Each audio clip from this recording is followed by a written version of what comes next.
ప్రభు పేరట అందరికీ శుభములు. నేటి దేవుని వాక్కును చూద్దాం. అపోస్తలుడైన పౌలు గారు రోమీయులకు రాసిన పత్రిక 8వ అధ్యాయము 14వ వచనము. దేవుని ఆత్మచేత ఎందరూ నడిపింపబడుదురో వారందరూ దేవుని కుమారులయ్యుందురు.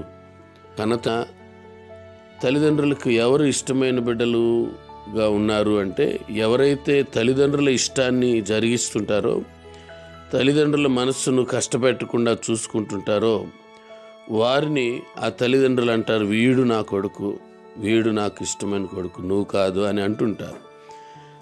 అది సహజంగా ఇలాంటి మాటలు మనం వింటూ ఉంటాం.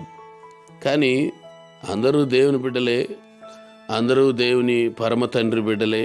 అయినప్పటికీ ప్రియమైన దేవుని బిడ్డలారా, రెండు రకాల కుమారులు బిడ్డలు ఉన్నారు. ఒకరు లోబడేవారు ఉన్నారు, ఇంకొంతమంది లోబడని వారు ఉన్నారు. లోబడితే దీవించబడతారు, లోబడితే ఆశీర్వదించబడతారు.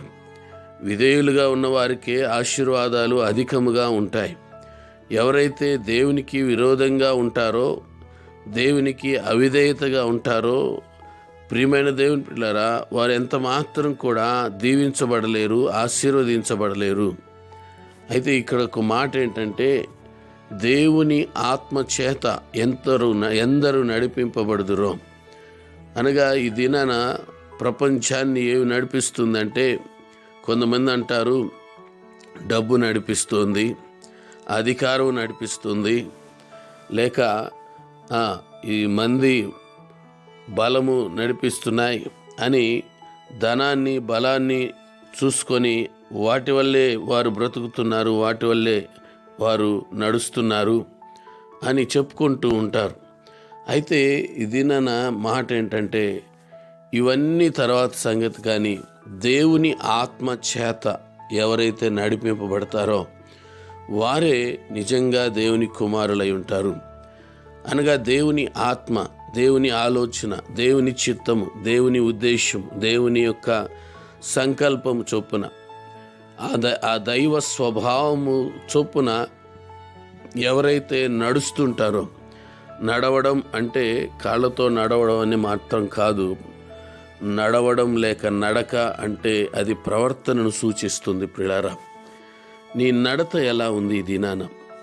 నీ యొక్క ప్రవర్తన ఎలా ఉంది ఈ దినాన? నీ ప్రవర్తన, నీ నడత దేవుని ఆత్మ చేత నడిపింపబడుతోందా?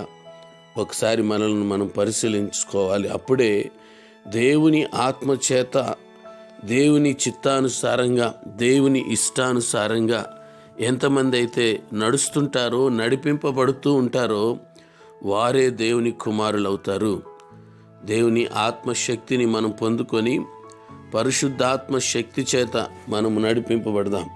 ప్రియమైన దేవుని బిడ్డలారా, ఆయన ఆదరణకర్తను ఎల్లప్పుడూ మనతో ఉండడానికి పంపించిన దేవుడు. ఆదరణకర్త పరిశుద్ధాత్మ దేవుడు మనలను నడిపించువాడై ఉన్నాడు.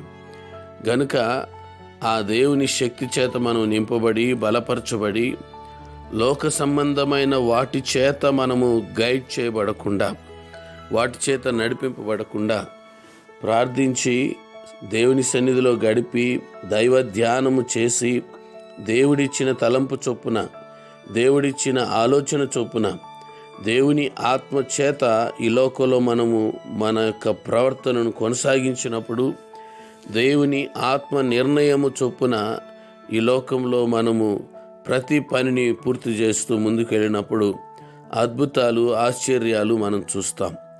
అట్టి పరిశుద్ధాత్మ శక్తి చేత, దేవుని ఆత్మ చేత మనమందరము నడిపించబడువారులాగా ఉండుటకు పరిశుద్ధాత్మ దేవుడు మనకు సహాయం చేయునుగాక. ప్రార్థన. పరిశుద్ధుడా, కృపగలిగిన మా దేవా, మా ఇష్ట ప్రకారం కాకుండా నీ ఆత్మ చేత మేము నడిపింపబడి నిజముగా నీ కుమారులంగా వర్ధిల్లు కృప దయచేయమని యేసు నామములో అడుగుతున్నాము తండ్రి. ఆమేన్.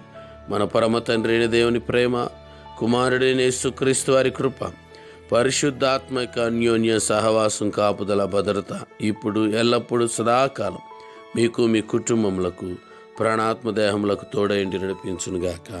ఆమేన్.